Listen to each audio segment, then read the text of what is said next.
नावानं ही संस्था चालते, ज्या छत्रपती शिवरायांना जन्म देऊन महाराष्ट्राचं आराध्य दैवत बनवलं, अशा मा साहेबांच्या चरणी नतमस्तक होऊन मी माझ्या विषयाकडे वळतो. आजच्या या माजी विद्यार्थ्यांच्या स्नेह मेळाव्याचे अध्यक्ष, किसान शिक्षक, शिक्षण प्रसारक मंडळाच्या विविध शाखेमध्ये कार्यरत असलेले आणि आपल्या या जिजामाता विद्यालयामध्ये ज्ञानदानाचं पवित्र कार्य केलेले सर्व गुरुजन वर्ग आणि 2004-05 या वर्षी इयत्ता 10वीच्या वर्गातून बाहेर पडलेली जी 20 वर्षानंतरची ही बॅच आहे, त्या सर्व विद्यार्थ्यांचं मी सर्वप्रथम मनपूर्वक स्वागत करतो, अभिनंदन करतो. मी खऱ्या अर्थानं सांगेन की हा विद्यार्थ्यांचा, केवळ विद्यार्थ्यांचा स्नेह मेळावा नसून हा शिक्षकांचा सुद्धा स्नेह मेळावाच आहे. गेल्या अनेक वर्षाच्या नंतर ही मंडळी या संकुलातून विखुरली गेली होती. जसं तुम्ही 2004-05च्या नंतर जिकडं तिकडं विखुरले गेला होतात, त्याच पद्धतीनं ही तुमची अध्यापक मंडळी, शिक्षक मंडळी सुद्धा इथून विखुरली गेली होती. तुम्ही ज्या पद्धतीनं सर्वजण एकत्रित आलात, त्याच पद्धतीनं तुम्ही तुमच्या गुरुजनांना सुद्धा एकत्रित आणण्याचं काम केलेलं आहे. हा दुग्ध शर्करा योग आहे. मित्रहो, तुमच्यासारखे विद्यार्थी क्वचितच पाहायला मिळतात. मी माझ्या गुरुजनांना सांगू इच्छितो, आपल्या जिजामाता विद्यालयाच्या माध्यमातून, जिजामाता विद्यालयाच्या या तालमीतून अनेक अधिकारी घडले असतील, अनेक शिक्षक घडले असतील, डॉक्टर, इंजिनियर घडले असतील, पण खऱ्या अर्थानं माणसं घडलेली ही 2004-05ची बॅच आहे. आणि या 2004-05च्या विद्यार्थ्यांनी तुम्हाला सुद्धा एकत्रित आणण्याचं अतिशय महत्वाचं कार्य आजच्या या शुभ दिनी केलेलं आहे. बघा, आपल्या पोटची लेकरं शिक्षण घेऊन मोठी होतात, मोठी झाल्याच्या नंतर नोकरीला लागतात. नोकरीला लागल्याच्या नंतर ते कधी जवळ येतात, कधी घरी येतात, हे आम्हाला माहित नाही. परंतु 2004-05च्या नंतर, म्हणजे 20 वर्षाच्या नंतर, हे सर्व विद्यार्थी एकत्रित आलेले आहेत आणि आपल्या गुरुजनांना सुद्धा एकत्रित आणलेले आहेत. मी सकाळपासून पाहतोय, सकाळपासून ऐकतोय की बऱ्याच विद्यार्थ्यांनी अतिशय पोटतिडकीनं मनोगत व्यक्त केलं. विशेष करून जाधव नावाचा जो विद्यार्थी आहे, महाराज आहेत आमचे, खूप चांगलं त्यांनी मनोगत व्यक्त केलं. त्याचबरोबर कल्याणी मॅडम सुद्धा चांगलं मनोगत त्यांनी व्यक्त केलं. म्हणजे या तालमीतून, या मातीतून घडलेले जे विद्यार्थी आहेत, ते आज वेगवेगळ्या क्षेत्रामध्ये आहेत. तुम्ही जे तुमच्या विद्यार्थ्यांना ज्ञानदानाचे धडे दिलेले आहेत, तुम्ही जे आयुष्याची शिदोरी दिलेली आहे, ती शिदोरी आपल्या पाठीशी घेऊन तुमचे हे विद्यार्थी अतिशय आत्मविश्वासानं जीवन जगत आहेत, अतिशय स्वाभिमानानं जीवन जगत आहेत. ते कोणत्या क्षेत्रात काम करत आहेत हे महत्वाचं नाही, ते कोणत्या नोकरीवर आहेत हे महत्वाचं नाही, पण खऱ्या अर्थानं त्यांनी माणुसकीची न सोडलेली नाही, हे मात्र अतिशय महत्वाचं आहे. तुम्ही दिलेली जी माणुसकी आहे, तुम्ही दिलेले जे विचार आहेत, ती विचाराची शिदोरी ते समाजामध्ये वाटण्याचं काम अतिशय स्वाभिमानानं करत आहेत, हे अतिशय महत्वाचं आहे. विद्यार्थी मित्रांनो, मला या ठिकाणी आवर्जून सांगावंसं वाटतंय की शिक्षण घेणं म्हणजे केवळ नोकरीसाठी शिक्षण नाही, तर माणसाला व्यावहारिक ज्ञान त्या शिक्षणातून मिळालं पाहिजे, माणसाला संस्कार त्या शिक्षणातून मिळाला पाहिजेत. ते संस्कार आणि ते व्यावहारिक ज्ञान या शाळेतून आपल्या गुरुजनांनी मिळवून देण्याचं काम केलेलं आहे. आणि त्या संस्काराच्या जोरावर आम्ही स्वाभिमानानं आमच्या हाती मिळेल तो व्यवसाय अतिशय आत्मविश्वासानं, अतिशय सन्मानानं करण्याचं काम आपण सर्वजण करत आहात. ही अतिशय अभिमानाची गोष्ट आहे. बरेच विद्यार्थी म्हणाले की आम्ही शेती करतोय, बरेच जण म्हणाले आम्ही वेगवेगळे उद्योग करतोय. या ठिकाणी कृष्णा ट्रॅव्हल्सचे मालक आहेत, आमचे इंजिनियर माधवराव आहेत, बऱ्याच भगिनी गृहिणी म्हणून काम करत आहेत. कांबळे सरांनी सांगितल्याप्रमाणे आम्हाला लाज वाटता कामा नये. जो काही व्यवसाय करतोय तो व्यवसाय आम्ही स्वाभिमानानं करणं गरजेचं आहे, आत्मविश्वासानं करणं गरजेचं आहे. आम्हाला आमच्या शाळेनं जी ज्ञानदानाची म्हणजे शिदोरी दिलेली आहे, ती शिदोरी आम्हाला आयुष्यभर पुरेल इतकी शिदोरी आहे. त्या शिदोरीच्या जोरावर आम्हाला आमचं जीवन अतिशय आत्मविश्वासानं जगायचं आहे. ती शिदोरी आमच्या लेकरा बाळांना वाटायचं आहे, आमच्या गावकऱ्यांना वाटायचं आहे, आमच्या समोरच्या व्यक्तींना मित्रमैत्रिणींना वाटायचं आहे. आणि खऱ्या अर्थानं त्या शिदोरीच्या जोरावर ते विचार, आमच्या गुरुजनांनी दिलेले विचार सर्वसामान्य माणसापर्यंत पोहोचविण्याचं काम आपल्याला करायचं आहे. मित्रहो, बघा, या शिक्षणाच्या माध्यमातून केवळ नोकरी मिळालीच पाहिजे असं अजिबात नाही, तर गुणवत्तेपेक्षा व्यावहारिक ज्ञान महत्वाचं आहे, संस्कार महत्वाचे आहेत. तुम्हाला या ठिकाणी मला एक आवर्जून उदाहरण सांगावं असं वाटतंय. एका मोठ्या शहरामध्ये एक नामांकित असं मंदिर होतं आणि त्या मंदिरामध्ये अनेक कर्मचारी होते. त्या मंदिरामध्ये विदेशातील मंडळी दर्शनासाठी येत होते, बाहेर देशातील भाविक भक्त दर्शनासाठी येत होते, इंग्लंडचे अमेरिकेचे व्यक्ती दर्शनासाठी येत होते. त्या मंदिराच्या कमिटीने एक ठराव घेतला. त्यांनी ठरवलं की मंदिरातल्या सर्व कर्मचाऱ्यांना आपण इंग्रजी बोलायला शिकवूया, इंग्रजी बोलण्याचं आपण ट्रेनिंग देऊया. त्या मंदिरामध्ये घंटा वाजविण्याचं काम एक व्यक्ती करत होता. सर्वजण इंग्रजीचं ट्रेनिंग घेतले. त्या घंटा वाजवणाऱ्या व्यक्तीनंही ट्रेनिंग घेतलं, परंतु त्याला इंग्रजी बोलायला काही जमत नाही. शेवटी त्या मॅनेजमेंटनं त्या घंटा वाजवणाऱ्या माणसाला सांगितलं की तुला इंग्रजी बोलायला येत नाही, आपल्या मंदिरामध्ये बाहेर देशामधले भाविक भक्त येतात, त्यांना तोंड द्यावं लागतं, त्यांना फेस करावं लागतं. जर तुला इंग्रजी बोलायला येत नसेल तर तुला आम्ही ह्या मंदिरामध्ये ठेवणार नाही, तुला आम्ही काढून टाकणार. त्याला काढून टाकलं. त्याच्यावरती उपासमारीची वेळ आली. त्यानं ठरवलं आता काय करायचं, आता कुटुंबाची रोजीरोटी कशी चालवायची. त्या व्यक्तीनं काय केलं, त्या मंदिराच्या समोर एक गाडा चालू केला, त्याच्यावरती चहा विक्रीचा व्यवसाय त्यानं चालू केला. तो चहा विकू लागला, चहाची सुंदर अशी क्वालिटी देऊ लागला. त्यांनी इतकी सुंदर चहाची क्वालिटी दिली की बघता बघता त्याच्याकडे गर्दी जमायला लागली. चहा सोबत त्यानं नाश्ता चालू केला, नाश्त्यासाठी सुद्धा गर्दी जमायला लागली. त्याच्यानंतर काही दिवसांनी त्यानं जेवणाचं तिथं राईस प्लेट चालू केलं. लोकांची तुफान गर्दी झाली. त्यानं क्वालिटी मेंटेनन्स केलं, क्वालिटीचं जेवण, क्वालिटीचं नाश्ता, क्वालिटीचं चहा द्यायला सुरुवात केलं. आणि 4-5 वर्षाच्या नंतर त्याच गाडेवाल्या व्यक्तीनं एक भलं मोठं हॉटेल त्या ठिकाणी उभं केलं, 5 स्टार हॉटेल उभं केलं. त्या 5 स्टार हॉटेलमध्ये भाविकांची गर्दी जमू लागली, लोकांची मोठ्या प्रमाणामध्ये गर्दी जमू लागली. शेवटी त्या ठिकाणी एक विदेशातील टीम आली.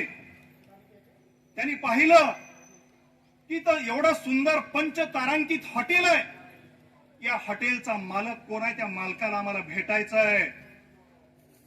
त्यावेळेस त्या मालकाला वेटरनं बोलावून घेतलं. मालक, तुम्हाला कोणीतरी बाहेर देशातली व्यक्ती आहे, तुम्हाला बोलू इच्छितात.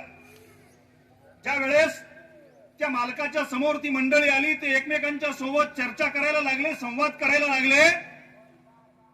त्यावेळेस ती माणसं इंग्रजीमधून संभाषण करायला लागले. हॉटेल मालकाला इंग्रजी येत नव्हती. त्या टीम मध्ये मराठी समजणारा एक मराठी भाषिक होता.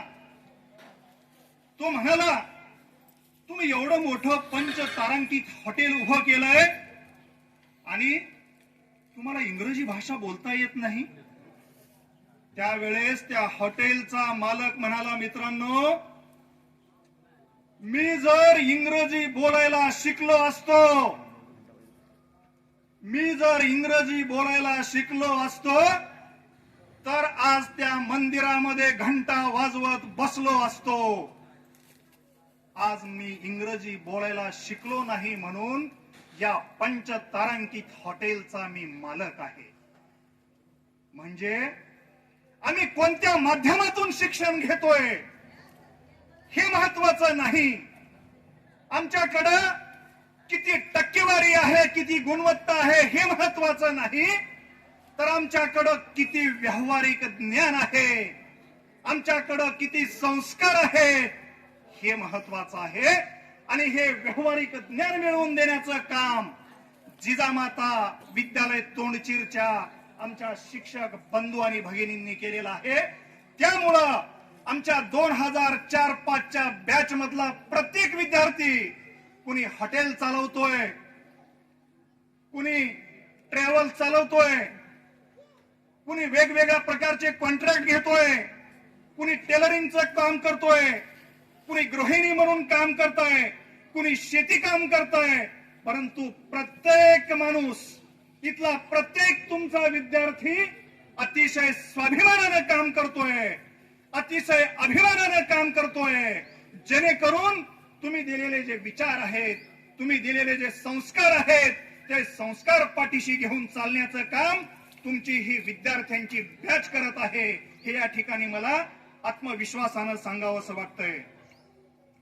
केवळ पदव्या मिळविणं म्हणजे ज्ञान मिळविणं नाही, तर त्या ज्ञानाला, त्या पदवीला शिलाची जोड असली पाहिजे, असं डॉक्टर बाबासाहेब आंबेडकरांनी त्या काळामध्ये सांगितलेलं आहे.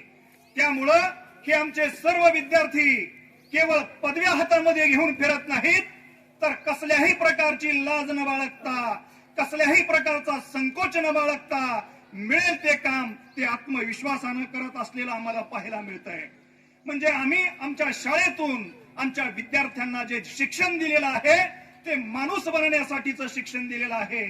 माणूस म्हणून माणुसकी त्यांच्यामध्ये डेव्हलप करण्यासाठीचं जे ज्ञान आम्ही दिलेलं आहे ते आमचे विद्यार्थी स्वाभिमानानं पुढे वावरत आहेत. मला या ठिकाणी एक उदाहरण सांगावं असं वाटतंय. विद्यार्थी मित्रांनो, उन्हाळ्याचे दिवस होते. आताच आमचे कांबळे सर म्हणाले की तुम्हाला मी विद्यार्थी कसं म्हणू. मी म्हणतो की प्रत्येक विद्यार्थी हा अजन्म विद्यार्थी असतो. प्रत्येक जण हा अजन्म विद्यार्थी असतो. आज आम्ही वेगवेगळ्या क्षेत्रामध्ये जर शिकत असलो, काम करीत असलो, उदरनिर्वाहाचं साधन जरी शोधत असलो, तरी आम्ही अजन्म विद्यार्थी असतो. आम्ही शिक्षण घेतच असतो. तर मी उदाहरण तुम्हाला हे सांगत होतो की उन्हाळ्याचे दिवस होते आणि उन्हाळ्याच्या दिवसामध्ये एक भिकारी रस्त्याच्या कडेनं जात होता, गावामध्ये फिरत होता. त्याला खूप तहान लागलेली होती. तो एका घराच्या समोर गेला आणि आवाज देऊ लागला, अहो ताई, अहो माई, घरात कुणी आहे का? मला खूप तहान लागली आहे. घरामधली एक महिला खिडकीतून पाहत होती. तिनं पाहिलं आणि खिडकी बंद केली. तो आणखीन त्या गेटच्या जवळ जाऊन जोरानं ओरडतोय, अहो ताई, मला खूप तहान लागले, हो मला ग्लासभर पाणी प्यायला द्या. त्यावेळेस ती महिला ऐकून न ऐकल्यासारखं करते. तो माणूस पुन्हा जोरानं ओरडतोय, अहो ताई, मला खूप तहान लागले, हो मला एक ग्लासभर पाणी प्यायला द्या. त्यावेळेस ती महिला घरातून म्हणते, अरे बाबा, आमच्या घरात कोणी गडी माणूस नाही, तू जा.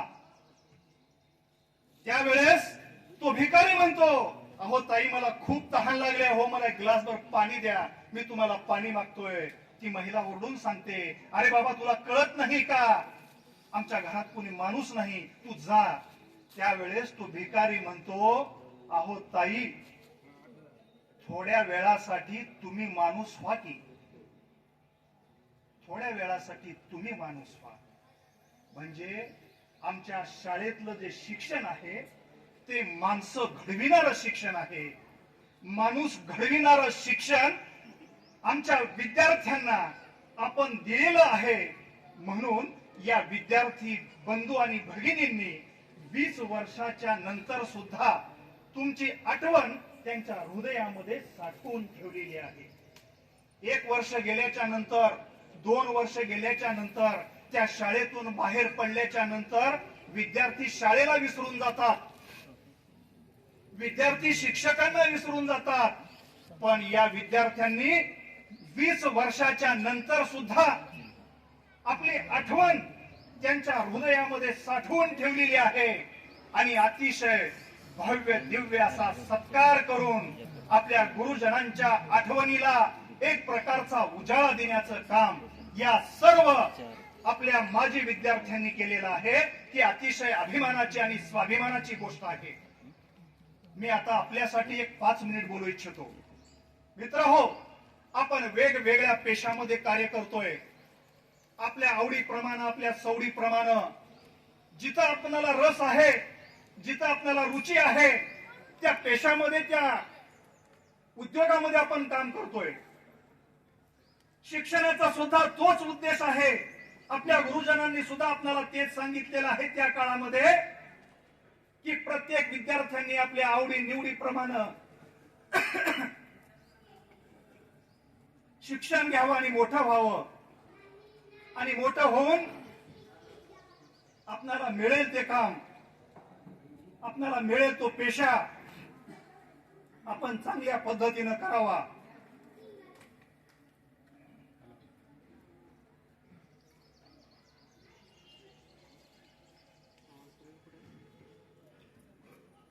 मी सुद्धा नेहमी सांगतो, ज्या विद्यार्थ्यांना भाषण कला जमते त्यांनी भाषण कला डेव्हलप करावी. ज्या विद्यार्थ्यांना चित्रकला जमते त्यांनी चित्रकला डेव्हलप करावी. ज्यांना रांगोळी काढायला जमतं त्यांनी रांगोळी काढण्याची कला विकसित करावी. ज्यांना कुस्ती खेळण्याची कला जमते त्यांनी कुस्ती खेळण्याची कला विकसित करावी. ज्यांना क्रिकेटची कला जमते त्यांनी क्रिकेट कला विकसित करावी. ज्यांना जे जमतं ते त्यांनी विकसित करावं. आताच आपले एक माजी विद्यार्थी बोलत बोलत म्हणाले की तुम्ही त्या क्षेत्रामध्ये अग्रेसर बना. मी सुद्धा तेच सांगतोय की विद्यार्थ्यांनी अशी कला विकसित करावी, अशी कला विकसित करावी. आम्हाला गायन जमतंय, गायन कला विकसित करावी. आम्हाला वक्तृत्व जमतंय, भाषणाची कला विकसित करावी. आम्हाला खेळाची कला जमते, खेळाची कला विकसित करावी. आम्ही इतक्या चांगल्या पद्धतीनं ती कला विकसित केली पाहिजे की आमची ती एक कला आमची जीवन जगण्याची कला बनली पाहिजे. जर मला चित्र काढायला जमतंय तर तो भविष्यामध्ये चांगला चित्रकार बनला पाहिजे. जर आम्हाला भाषणाची कला जमते तर तो भविष्यामध्ये एक नामांकित वक्ता म्हणून समोर आला पाहिजे. जर आम्हाला शिवण कला जमते तर तो भविष्यामध्ये एक चांगला टेलर बनला पाहिजे. भविष्यामध्ये आम्हाला मेहंदी काढण्याची, रांगोळी काढण्याची कला जमली तर आम्ही ब्युटी पार्लरच्या माध्यमातून चांगला आमचा उद्योग उभारू शकतो आणि आमचं स्वतःच्या पायावरती आम्ही उभं राहू शकतो. या ठिकाणी जमलेले सर्व शेतकरी आणि शेतमजूर कुटुंबातले लेकर आहेत. मी सुद्धा एक शेतकऱ्याचा मुलगा आहे. मला या ठिकाणी स्वाभिमानानं सांगावं असं वाटतंय की शेतकऱ्यांची आणि शेतमजुरांची मुलं ही रानफुलासारखी असतात. जर या रानफुलांना वेळेवरती ऊन वारा पाऊस मिळाला तर ही माळ रानावरची रानफुलं शहरामधल्या कमळापेक्षा आणि गुलाबापेक्षा चांगल्या पद्धतीनं उमलो आणि फुलू शकतात आणि समाजाला सुगंधित करण्याचं काम करू शकतात. त्याच पद्धतीनं ही शेतकरी शेतमजूर कुटुंबातली माळ रानावरची ही आपल्या या कॅम्पसमध्ये उमललेली ही खऱ्या अर्थानं रानफुलं आहेत आणि या रानफुलांनी शहरामधल्या गुलाबाला आणि कमळांना सुद्धा मागे टाकून वेगवेगळ्या क्षेत्रामध्ये उत्तुंग अशी भरारी घेऊन आपलं नावलौकिक करण्याचं काम या आपल्या माजी विद्यार्थ्यांनी केलेलं आहे. मित्र हो, आता आपण वेगवेगळ्या क्षेत्रामध्ये काम करतोय. काम करत असताना आपण खच्चीकरण करून घ्यायचं नाहीये, आपण स्वतःला कमी समजायचं नाहीये, तर आपण इथून सुद्धा आपल्या मनामध्ये एक प्रकारची जिद्द निर्माण करायचा आहे. आपल्या मनामध्ये एक आत्मविश्वास निर्माण करायचा आहे, जेणेकरून आपल्या लेकरा बाळांना स्वाभिमान वाटला पाहिजे, आपल्या बायकोला आपल्या नवऱ्याला स्वाभिमान वाटला पाहिजे, आपल्या आई वडिलांना स्वाभिमान वाटला पाहिजे. अरे जे काम तुम्ही हाती घेतलंय, जे काम तुम्ही करताय, ते काम तुम्ही इतकं चांगलं करा. आताच आमचे एक मित्र म्हणाले की मी भाजीपाला विकण्याचं काम करतोय. भाजीपाला विकणं हे कमीपणाचं नाही. आम्ही शेती करतोय, हे शेती करणं हे कमीपणाचं नाही. तुम्ही शेती इतकं चांगल्या पद्धतीनं करा, तुम्ही भाजीपाला इतकं चांगल्या पद्धतीने विक्री करा, तुम्ही टेलरिंगचं काम इतकं चांगल्या पद्धतीने डेव्हलप करा की तुमच्यासारखा टेलर तुमच्या एरियामध्ये नाही मिळाला पाहिजे. लोकमान्य बाळ गंगाधर टिळक या संदर्भात आपल्या पोराला सल्ला देत असताना म्हणतात, त्यांचा मुलगा त्यांच्याकडे जातो आणि म्हणतो, बाबा आता माझं 10वी पर्यंत शिक्षण पूर्ण झालंय, आता मी काय करू. त्यावेळेस लोकमान्य बाळ गंगाधर टिळकांनी दिलेलं अतिशय मार्मिक उत्तर आहे. मित्र हो, लोकमान्य बाळ गंगाधर टिळक आपल्या मुलाला म्हणतात, तुझी 10वी आता संपलेली आहे, तू 10वी पास झालाय, इथून पुढे काय करायचं ते तू ठरव. तुला जे करायचं ते चांगलं कर, तू इतकं चांगलं कर, इतकं चांगलं कर. ते एक उदाहरण देतात, तुला जोडे शिवण्याचं काम जर करायची वेळ आली तर तू इतक्या चांगल्या पद्धतीनं इतके दर्जेदार जोडे शिवले पाहिजेत, इतके दर्जेदार तू जोडे बनवले पाहिजेत, या परिसरातल्या माणसांनी म्हटलं पाहिजे की मला जोडा घ्यायचा आहे, तर तो टिळकाच्या पोराच्या दुकानातच जोडा घ्यायचा आहे. म्हणजे इतकं चांगल्या पद्धतीनं तू तुझा व्यवसाय कर, इतकं झोकून देऊन, इतकं प्रामाणिकपणे तू व्यवसाय कर. म्हणून मित्र हो, आपल्यापैकी कोणीही कोणताही व्यवसाय करत असेल तर त्याच्यामध्ये कमीपणा बाळगण्याचं कार्य काम नाही. आपण शेतकरी कुटुंबातली लेकरं आहोत, आपण शेतमजुरांची लेकरं आहोत, शेतकऱ्यांची लेकरं आहोत, सर्वसामान्य कुटुंबातील लेकरं आहोत. आपला व्यवसाय इतका भरभराटीला गेला पाहिजे की आपला व्यवसाय त्या परिसरामध्ये, त्या एरियामध्ये एक नामांकित व्यवसाय झाला पाहिजे. मला ट्रॅव्हलिंग करायचं आहे तर कृष्णा ट्रॅव्हल्सनच ट्रॅव्हलिंग करायचं आहे, असं परिसरातल्या आणि उदगीर परिसरातल्या माणसांनी म्हटलं पाहिजे. मला भाजीपाला घ्यायचा आहे तर मला नाव सर आपलं दिनेश मलकापुरे, तर दिनेश मलकापुरे सरांकडेच भाजीपाला मला घ्यायचा आहे. अतिशय क्वालिटीचा भाजीपाला मिळतो, अतिशय ताजा तवाना भाजीपाला मिळतो, असं आपल्या परिसरातल्या आणि आपल्या एरियातल्या लोकांनी म्हटलं पाहिजे. तर सांगायचं तात्पर्य असं आहे की आम्ही जे काम हाती घेतलंय ते संकोच न बाळगता, लाज न बाळगता, अतिशय स्वाभिमानानं, अतिशय आत्मविश्वासानं आम्ही काम करण्याचा प्रयत्न करूया. मी थोडस आपल्या कुटुंबाकडे वळतोय. आपण आता पालक बनलोय, आपल्या सोबत आपली बालकं आहेत. आपल्या बालकांकडे सुद्धा आपल्याला लक्ष द्यायचं आहे. मित्र हो, आपले लेकरं चांगले घडले पाहिजेत. आपण पालक म्हणून पालकत्वाची चांगली जबाबदारी पार पाडली पाहिजे. आपण शिक्षण घेत असताना आपल्याला ज्या ज्या अडचणी आल्या त्या अडचणी आपल्या लेकरांना येता कामा नये. आपल्या लेकरांना त्या अडचणी नाही आल्या पाहिजेत. आपली लेकरं घडली पाहिजेत. लेकरांचा सर्वांगीण विकास झाला पाहिजे. डॉक्टर बाबासाहेब आंबेडकरांनी सांगितलं की शारीरिक, मानसिक आणि बौद्धिक विकास विद्यार्थ्यांचा झाला पाहिजे. महात्मा गांधीजी म्हणतात की विद्यार्थ्यांचा मन, मनगट आणि मेंदू विकसित झाला पाहिजे. म्हणून शारीरिक, मानसिक आणि बौद्धिक विकास जर आपल्या लेकरांचा घडवायचा असेल तर त्यासाठी पालक म्हणून आपल्या लेकरांकडे आपलं चांगलं लक्ष असणं गरजेचं आहे. ज्या गोष्टी कदाचित काही उद्दिष्ट आपण मनाशी बाळगलेली होती, काही स्वप्न आपण बाळगलेली होती, ती स्वप्न आपले पुरे झाले नसतील तर आपल्या लेकरांच्या माध्यमातून ती स्वप्न पुरे करून घ्यायची आहेत. आपल्या लेकरांना सुद्धा पालक म्हणून आपला अभिमान वाटला पाहिजे. हा माझा बाप आहे, ही माझी माय आहे, ही माझी आई आहे, असं माझ्या लेकरानं स्वाभिमानानं सांगितलं पाहिजे. त्यासाठी आपल्या लेकरांना ज्या वाटेल त्या सुविधा असतील त्या सुविधा त्यांना चांगल्या पद्धतीने उपलब्ध करून द्या, जेणेकरून आपले लेकरं घडली पाहिजे. आजचं युग हे स्पर्धेचं युग आहे आणि या स्पर्धेच्या युगामध्ये क्वालिटी दिल्याशिवाय, स्पर्धेच्या युगामध्ये मेहनत घेतल्याशिवाय, कष्ट घेतल्याशिवाय लेकरं पुढे जाऊ शकत नाहीत. त्यासाठी आपल्या लेकरांच्यासाठी तुम्ही जाणीवपूर्वक वेळ द्या.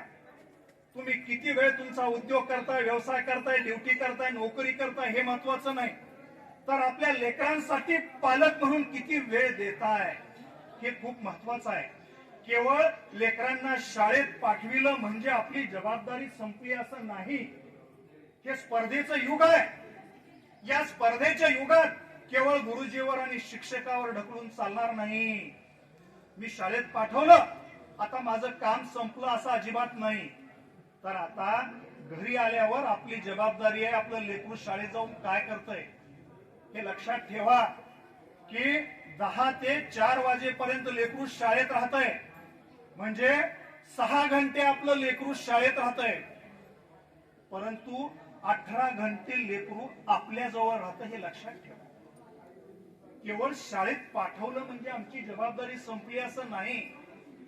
केवळ 6 घंटे आम्ही शाळेत पाठवतो, 18 घंटे आमच्या संपर्कात राहतंय, तर लेकरांना योग्य वेळी योग्य संस्कार आई वडिलांकडून मिळाले पाहिजेत.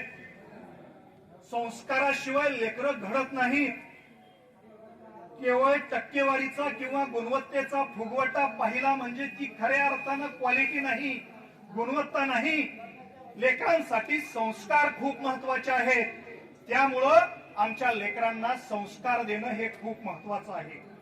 आम्ही कुटुंब प्रमुख म्हणून आमची जबाबदारी अतिशय प्रभावीपणे निभावणं हे खूप महत्वाचं आहे. आम्ही आमच्या कुटुंबाचा आधार आहोत. दुनिया के लिए हम एक व्यक्ति है. मी काय म्हणतोय बघा, दुनिया के लिए हम एक व्यक्ति है, लेकिन परिवार के लिए अब पूरी दुनिया है. अपने परिवार के लिए अब पूरी दुनिया है. म्हणजे आपण आपल्या कुटुंबाचा आधार आहोत. आपल्या कुटुंबासाठी आपण पूर्ण दुनिया आहे. त्यामुळं आपल्या कुटुंबातल्या माणसाकडे दुर्लक्ष करू नका. ज्या आई वडिलांनी आपल्याला जन्म दिला त्यांचे संस्कार आपल्या पाठीशी आपल्याला ठेवायचे आहेत. आपल्या पतीसोबत, आपल्या पत्नीसोबत, लेकरा बाळांच्या सोबतचे आपले जे व्यवहार आहेत अतिशय प्रामाणिक व्यवहार आपल्याला ठेवायचे आहेत. आणि आपल्या कुटुंबाची धुरा आपल्याला अतिशय प्रभावीपणे आपल्याला पुढे घेऊन जायचं आहे. एक नागरिक म्हणून, एक कुटुंब प्रमुख म्हणून आम्हाला चांगल्या पद्धतीनं आमची भूमिका वटवायची आहे, निभवायची आहे. मित्रहो, आमचं जीवन आनंदी बनलं पाहिजे. शेवटचे 2 मिनिट मी घेतोय. आमचं जीवन हे आनंदी जीवन बनलं पाहिजे. बघा, आजच्या या धक्काधक्कीच्या युगामध्ये आम्ही पाहतोय की 40 वर्षाच्या आतच, 50च्या आतच बरीच माणसं अटॅकनं निघून गेलेली आहेत. बर्डन घेऊन, टेन्शन घेऊन जीवन जगू नका. आपला उद्योग, आपली नोकरी आणि पैसा हे सर्वस्व नाही हे लक्षात असू द्या. जवानीच्या काळामध्ये, तारुण्याच्या काळामध्ये आम्ही पळतोय, धावतोय. आम्ही इतकं पळतोय की आम्ही स्वतःला विसरून जातोय. आणि इतकं विसरून जातोय, पैशाच्या इतकं मागे लागतोय की 40 वर्षाच्या नंतर आमचं शरीर आम्हाला साथ देत नाही. 40 वर्षानंतर आम्ही प्रचंड संपत्ती कमावतो आणि 40च्या नंतर आम्हाला बीपी, शुगर, वेगवेगळे आजार जडतात. हात काम करत नाहीत, पाय काम करत नाहीत, गुडघे कोपरं दुखायला लागतात. आणि 40 वर्षाच्या पर्यंत जो पैसा कमवलाय तो 40 वर्षाच्या नंतर आम्ही दवाखान्यामध्ये खर्च करायला सुरुवात करतो. त्यामुळं काम करत असताना, पळत असताना, नोकरी करत असताना, उद्योग धंदा व्यापार करत असताना त्याचा आपल्या आरोग्यावरती विपरीत परिणाम होणार नाही याची आम्ही काळजी घ्यायचा आहे. आपलं आरोग्य आपल्यासाठी खूप महत्वाचं आहे मित्रांनो. आपलं आरोग्य चांगलं आहे, आपलं लाईफ चांगलं आहे, तर बाकीच्या सगळ्या गोष्टी चांगल्या आहेत. एकदा आपल्या माग आजार सुरू झाला, दवाखाने आपल्या माग सुरू झाले, तर मात्र आपल्या आयुष्यात आम्ही जेवढी काही सत्ता संपत्ती पैसा कमावलाय ते दवाखान्यासाठी आम्हाला खर्च करायची वेळ येऊ शकते. त्यामुळं बर्डन न घेता ताणतणाव विरहित जीवन आम्हाला जगायचं आहे, आनंदानं जीवन जगायचं आहे. आमच्या कुटुंबासाठी, आमच्या लेकरांसाठी आम्हाला वेळ द्यायचा आहे, घरच्या मंडळींसाठी आम्हाला वेळ द्यायचा आहे आणि आम्हाला चांगल्या पद्धतीनं आनंददायी पद्धतीनं आम्हाला जीवन जगण्यासाठी प्रयत्न करायचे आहेत. आपल्या शाळेनं आम्हाला जे काही संस्कार दिलेले आहेत ते संस्कार आपल्या पाठीशी आहेत. आपल्या शाळेनं खूप चांगले विद्यार्थी घडवलेले आहेत आणि हे चांगले विद्यार्थी घडवलेले आहेत म्हणूनच 20 वर्षाच्या नंतर या विद्यार्थ्यांनी आपली आठवण काढून आपला मान सन्मान या ठिकाणी केलेला आहे. एकदा काय झालं, जंगलाला आग लागली, प्रचंड आग लागली आणि त्या आगीमध्ये प्राणी सर्वत्र सैरावैरा पळत होते. काही प्राणी इकडं तिकडं बाजूला पाहत होते, परंतु एक चिमणी मात्र आपल्या चोचीनं त्या आगीवरती थेंब थेंब पाणी टाकत होती.